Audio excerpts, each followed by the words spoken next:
कराची को नजरअंदाज क्यों किया? हल्का NA 249 वालों ने तहरीक इंसाफ को नजरअंदाज कर दिया।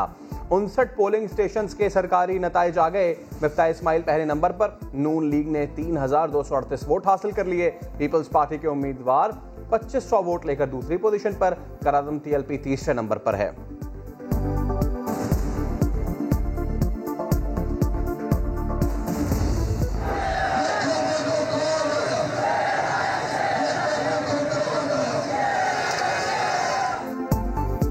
शेर बल्ला खाने लगा। कराची में नून लीगी कारकुनों का जश्न, जाली शेर का मुंह बल्ला डाल दिया।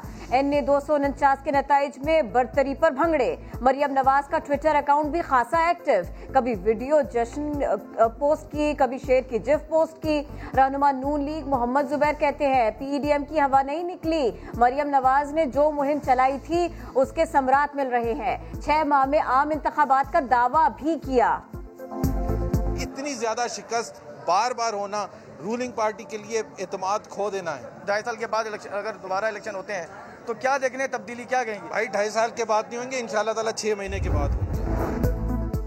सदर कराची से, सिंध का गवर्नर कराची से। तहरीक इंसाफ ने आम इंतखाबात में वजीर आजम कराची से का नारा लगाकर इलेक्शन लड़ा। शहर की 2/3 नशस्तें भी जीत ली, मगर ज़िमनी इंतखाब में बल्दिया ने ऐसा बदला लिया कि सब कुछ बदल डाला। अब तक मौसूल नताइज में तहरीक इंसाफ का दूसरा या तीसरा भी नहीं, 5वां नंबर।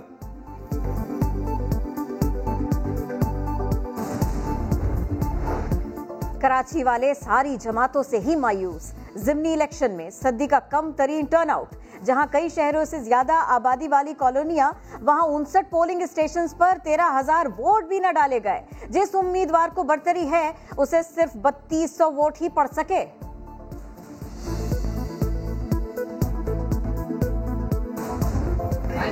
इधर टाइम बताओ, ये 2 नहीं बजी अभी। तुमने फॉर्म 45 इधर दिखाओ, ये तुमने फॉर्म 45 तैयार, छोड़ो इसको। तुमने फॉर्म 45 इससे तैयार किए नहीं? इसने फॉर्म 45 पे इसने पोलिंग एजेंट से साइन लिए और 1 बजे और 2 बजे ये अभी 2 बजे नहीं है, इसने अभी पोलिंग क्लोज कर रहा है, ये सबके नाम लिख के। कराची के ज़िमनी इलेक्शन में बड़ी बेज़ाब्तगी की वीडियो सामने आ गई। पोलिंग स्टेशन 115 के प्रिजाइडिंग अफसर ने दोपहर 2 बजे खाली फॉर्म 45 पर दस्तखत करा लिए। PSP के एहतजाज पर प्रिजाइडिंग अफसर ने फॉर्म 45 मंसूख किए। पीपल्स पार्टी के उम्मीदवार कादिर खान मंदोखेल मुसल्ला मुहाफिज के साथ पोलिंग स्टेशंस में घूमते रहे। ग्रेसफुल स्कूल के सामने PSP और पीपल्स पार्टी के कारकुनान आमने सामने आ गए।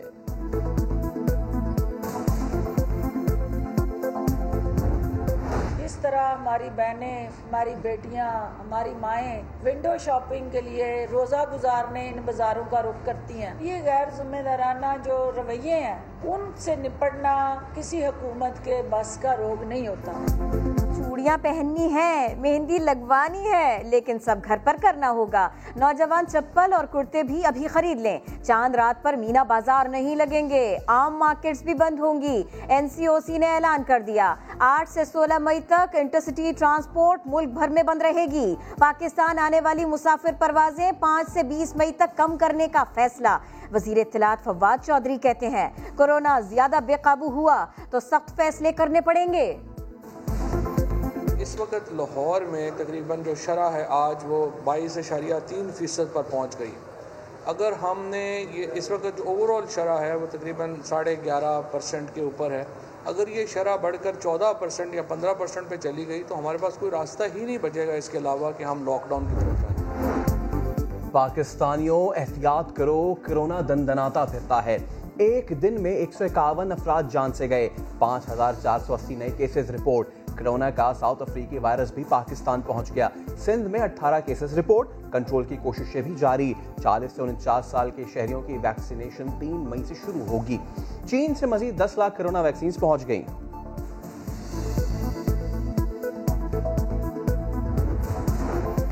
इल्जामात बेबुनियाद हैं। बशीर मेमन को जस्टिस फाइज ईसा के खिलाफ कभी केसेस बनाने को नहीं कहा। रेफरेंस फाइल करना तो उनका काम ही नहीं था। वजीर आजम इमरान खान की एंकर पर्सन से मुलाकात में बातचीत, कहा जहांगीर तरीन के मामले पर इंसाफ होगा।